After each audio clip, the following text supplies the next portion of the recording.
किम क्या वा अथवा कृत संपन्न अधेषु पापियों की प्रति अधम क्रुद्ध अति अमर्षि अजय भीमः भीम अहिव्रत काले सर्प की भांति दीर्घतमम दीर्घ काल से व्यमुच्यत विमुक्त किया यस्य जिसका अद्रिपातम पदचाप रणभू युद्धभूमि न नहीं से है सह सका मार्गम मार्ग गदाया गदाओं द्वारा चरतः चलाते हुए विचित्रम विचित्र। अनुवाद जगत गुरु श्रील प्रभुपाद महाराज द्वारा। जगत गुरु श्रील प्रभुपाद की जय। कृपया मुझे बताइए, क्या विषैले सर्प तुल्य एवं अजय भीम ने पापियों पर अपना दीर्घकालीन क्रोध बाहर निकाल दिया है? गदा चलाने के उनके कौशल को रणभूमि भी सह नहीं सकती थी जब वह उस पथ पर चल पड़ता था। तात्पर्य, भीम के बल से विदुर परिचित थे। जब भी भीम युद्ध क्षेत्र में होता तो पथ पर उसकी पदचाप तथा उनके अद्भुत गदा कौशल्य शत्रुओं के लिए असह्य होते। बलशाली भीम ने लंबे समय तक धृतराष्ट्र के पुत्रों के विरुद्ध कोई कदम नहीं उठाया। विदुर, जिनकी जिज्ञासा थी कि क्या उसने अभी तक सताए हुए विषैले सर्प की भांति अपना क्रोध बाहर निकाला है? जब सर्प लंबे समय से पनप रहे क्रोध के पश्चात अपना विष छोड़ता है तो शिकार जीवित नहीं रह सकता। ओम अज्ञानतिमिरन्धस्य ज्ञानाञ्जनस्य शलाकया चक्षुर्मिलितं तस्मै श्री गुरुवे नमः। श्री चैतन्य मनोभीष्टं स्थापितं येन भूतले स्वयं रूपं कदा मह्यं ददाति स्वपदान्तिकं। वन्देऽहं श्री गुरु श्रीयुतपदकमलं श्री गुरुन् वैष्णवांश्च श्रीरूपं साग्रजातं सगण रघुनाथान्वितं सजीवं साद्वैतं सावधूतं परिजनसहितं कृष्ण चैतन्य देवं श्री राधा कृष्णपादानां सगण ललिता शिवशाखान्तस्य। हे कृष्ण करुणा सिंधो दीनबंधो जगतपते गोपेश गोपिका कांत राधा कांत नमस्तुते। तप्त कांचन गौरांगी राधे वृंदावनेश्वरी वृषभानुसुते देवी प्रणमामि हरिप्रिये। वाञ्छाकल्पतरुभ्यश्च कृपा सिंधु एव च पतितानां पावने भयो वैष्णवे भयो नमो नमः। श्री कृष्ण चैतन्य प्रभु नित्यानंद श्री अद्वैत गदाधर शिवासादि गौर भक्तवृंद। हरे कृष्णा कृष्णा कृष्णा हरे हरे, हरे राम राम राम हरे हरे। हरे कृष्ण। तो श्रीमद् भागवतम में आप सबका स्वागत है। श्रीमद् भागवतम में हम धीरे धीरे तीसरे स्कंद में प्रवेश कर चुके हैं और तीसरे स्कंद में 33 अध्याय हैं। उसे सर्ग कहा जाता है। जो सृष्टि भगवान विष्णु के द्वारा की जाती है उसका वर्णन है। उसके अंतर्गत भगवान के 2 अवतारों का वर्णन आता है। पहला वराह देव का और फिर भगवान कपिल जो ज्ञान के अवतार थे उनका वर्णन आता है। तो विदुर जी जिज्ञासा करते हैं, मतलब सबकी पूछताछ करते हैं। पहले उन्होंने भगवान के जो उनके निजी ये थे उनके बारे में पूछा कि वृष्णि कैसे है, वासुदेव कैसे है, प्रद्युम्न कैसे है, रुक्मणी जी कैसे है, वृष्णि भोज उनके वंशजों कैसे हैं। फिर भगवान के शुद्ध भक्त के बारे में पूछता कर रहे हैं। तो युधिष्ठिर महाराज के बाद ये भीमसेन के बारे में पूछते हैं,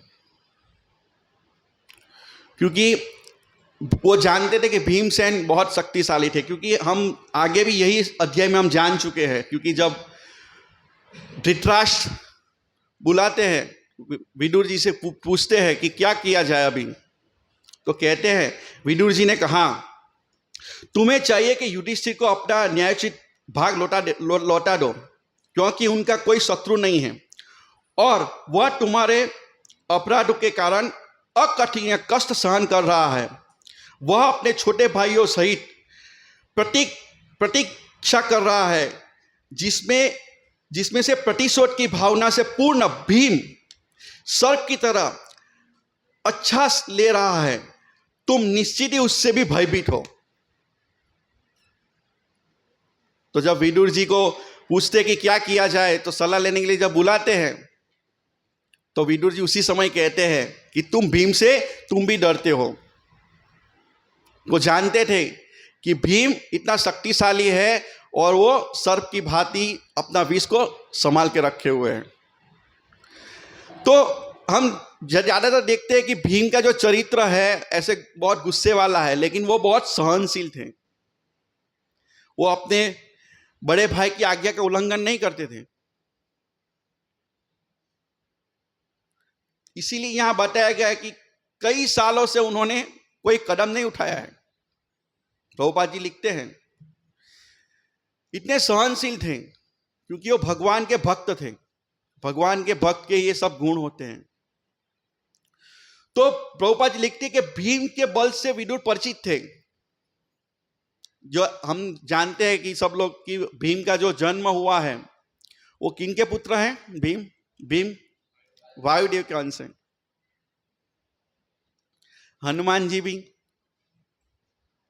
हमारे आचार्य भी, माधवाचार्य, वो सब वायुदेव के अवतार हैं। तो जब उनका जन्म हुआ था वो तो वनवास में थे पांडु राजा के साथ में। तो जब वो बैठे थे,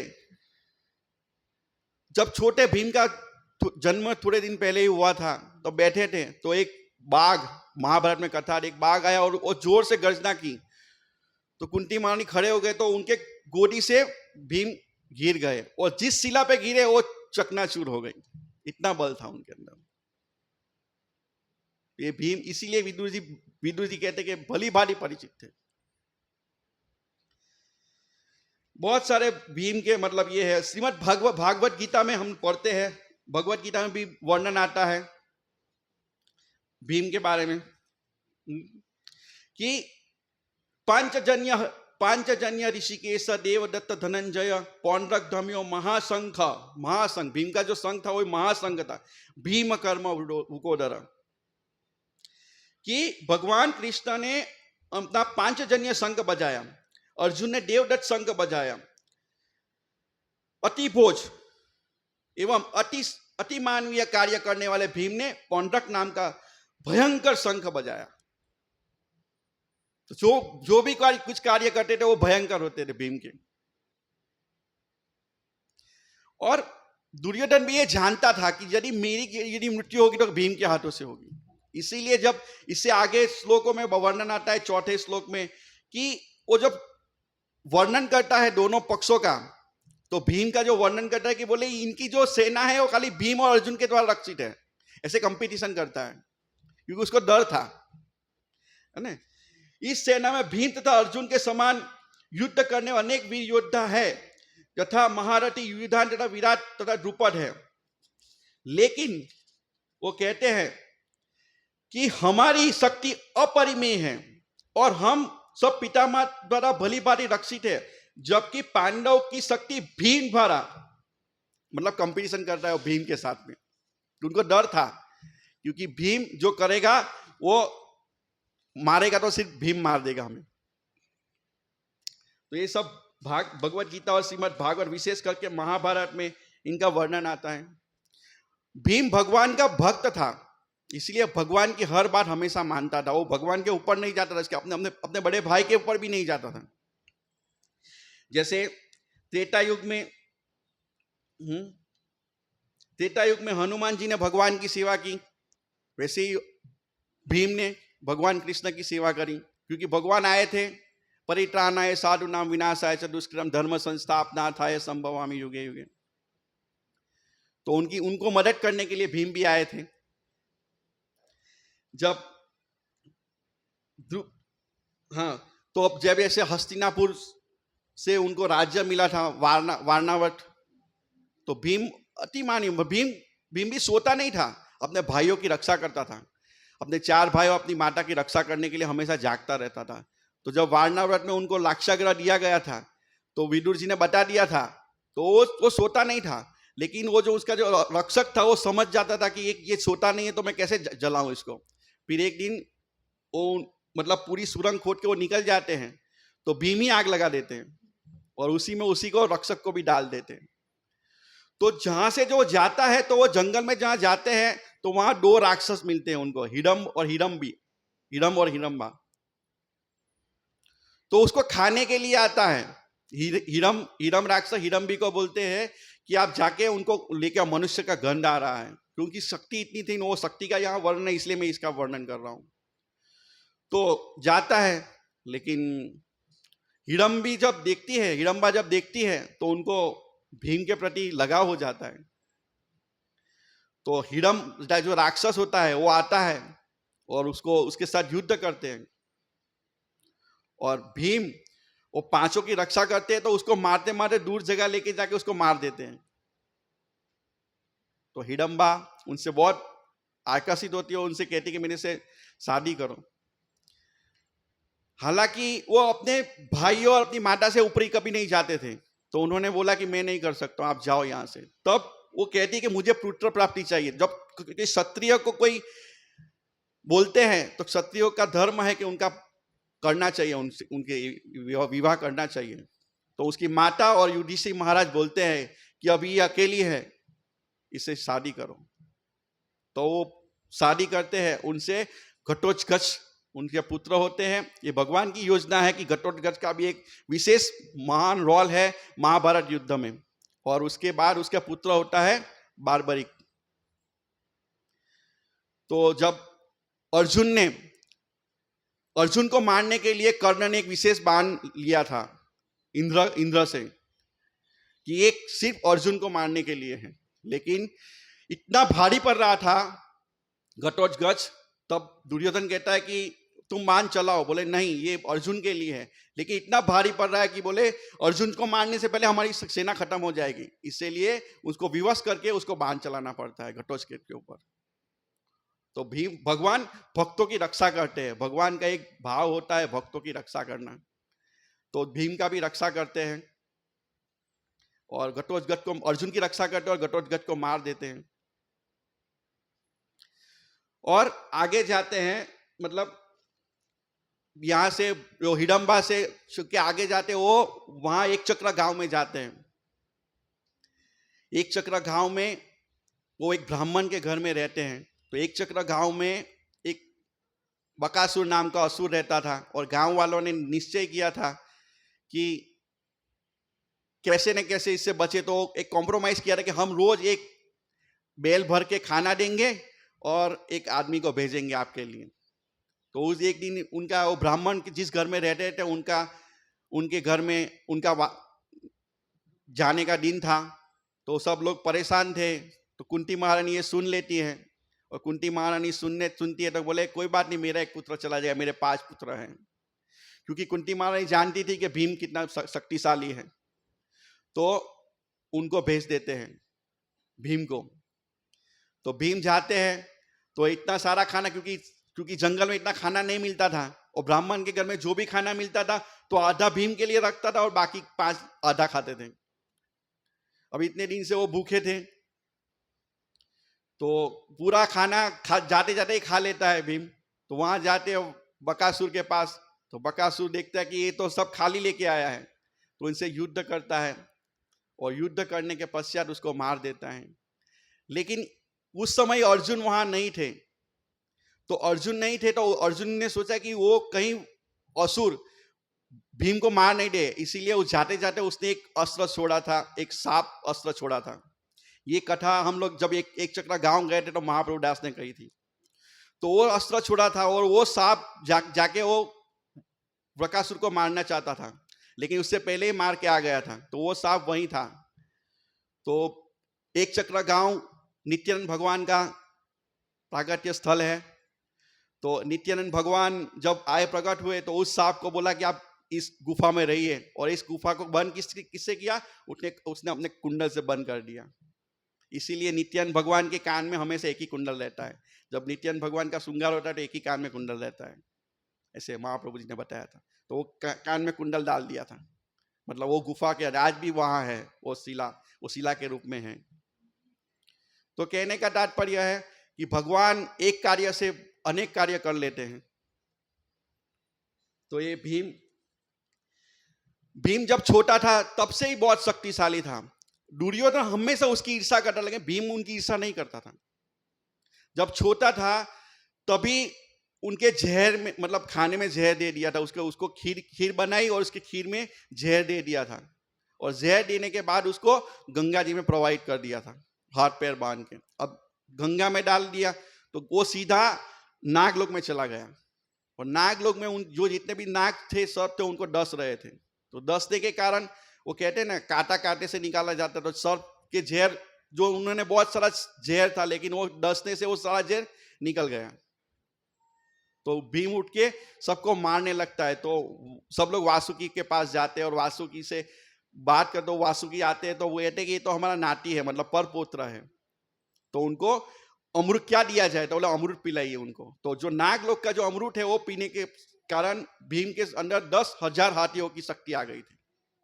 वो इतना शक्तिशाली हो गया था, और इसीलिए दुर्योधन उससे हमेशा जलता रहता था। और दुर्योधन ने एक प्रतिमा बनाई थी लोहे की, जिसके वो अपना गुस्सा निकालता था रोज, क्योंकि उनको पता था कि जो मारेगा एक ही व्यक्ति मुझे मार सकता है, वो मार सकता है, वो भीम। इसीलिए जब उनकी जब ये हुई, मृत्यु हुई, तो जब वापिस आते हैं तो धृतराष्ट्र सिंहासन पे बैठा होता है, तो सबका पूछता है भीम को आलिंगन करना चाहता है, और जैसे ही भीम को आलिंगन करना चाहता है तो भगवान कृष्ण जानते थे, तो वो जो प्रतिमा थी वो प्रतिमा को आगे कर देता है, और उन्होंने पूरा उसको क्रश कर दिया, वो लोहे की प्रतिमा को क्रश कर दिया धृतराष्ट्र ने। इसीलिए भगवान हमेशा भक्तों की रक्षा करते हैं। भगवान भक्तों के मतलब ऋणी हो जाते, भक्तों के हमेशा भक्तों की कैसे सेवा कीजिए भगवान सोचते रहते हैं। इसलिए हमें हमेशा भगवान की सेवा के बारे में सोचना चाहिए। पांडव हमेशा भगवान के बारे में सोचते थे, कैसे हम भगवान को प्रसन्न कर सके। भगवान की इच्छा थी कि युद्ध हो, अर्जुन नहीं चाहता था, लेकिन भगवान की इच्छा थी, तो भगवान की इच्छा को पूरा करने के लिए पांडवों ने युद्ध किया, अर्जुन ने युद्ध किया। इसलिए हमें भगवान को संतुष्ट करने के लिए जो भी कार्य करना चाहिए, हमें भगवान की संतुष्टि के लिए करना चाहिए, नहीं कि हमारी इंद्रिय तृप्ति के लिए। लोग कहते हैं कि भीम बहुत ये था, नहीं, भीम ने कभी भी अपने गुरुजन की अवज्ञा नहीं की, कभी युधिष्ठिर महाराज के खिलाफ नहीं गए। ये उनका सहनशील भाव है। वो कभी उनके बड़े भाई के साथ ये नहीं किया, जो उनके बड़े भाई, क्योंकि और इतने साल से, यहां लिख रहे प्रभुपाद, इतने साल से दबा के रखा था, वो चाहते थे उसी समय मार सकते थे भीम, उसी समय युद्ध कर सकते थे, लेकिन उसने बड़े भाई ने उसको रोका था, तो रोक के रुके हुए थे। वो इतने कोमल हृदय के थे। जब द्रौपदी जब अज्ञातवास में थे, तो जब द्रौपदी को कीचक बुरी नजर से देखता है, तो तो 4 भाई कुछ नहीं कर पाते, लेकिन भीम सहन नहीं कर सका कि द्रौपदी इतने बड़े राज्य की राजकुमारी होके इतना कार्य करना पड़ता है, और ये इसे बुरी नजर से देख रहे हैं। युधिष्ठिर महाराज उनको बोल रहे रुको रुको रुको, लेकिन भीम बोला कि हम इसको अलग तरीके से निपटेंगे। तो वो उनको ऐसे, मतलब एक जगह पे बुलाते और इतना मारते हैं, इतना पूरा गुस्सा जो इतने साल से भरा पड़ा था वो निकाल देते, और कीचक को पूरे बॉल की तरह ऐसा उसकी हड्डी पसली एक कर देते, ऐसे महाभारत में वर्णन आता है, पूरा ऊंचा कर देते हैं, इतनी शक्ति से मारते हैं उनको। तो पता चल जाता है इन लोगों को, मतलब कौरवों को, इस क्योंकि कीचक को मारने के लिए कुछ लोग ही कीचक को मार सकते थे, क्योंकि कीचक भी इतना शक्तिशाली था। बलराम जी मार सकते थे, पितामह भीष्म मार सकते थे, शल्य मामा मार सकते थे, भीम मार सकता था, और दुर्योधन मार सकता, लेकिन इनमें से कोई गया नहीं, तो भीम ही होना चाहिए। इसीलिए अज्ञातवास जब था तो फिर उन लोगों आक्रमण कर देते हैं, और अर्जुन एक सम्मोहक मान से उन सबको सुला देता है। कर्ण तो जब उठाने जाता है तभी उससे पहले उसका काट देता है। तो ये बहुत सारी भीम की ये है। भीम भगवान के शुद्ध भक्त है, वायुदेव के अवतार है, भगवान की सेवा करते हैं, माधवाचार्य के रूप में हमारे आचार्य हैं, और बहुत सारी ये हैं। हरे कृष्ण।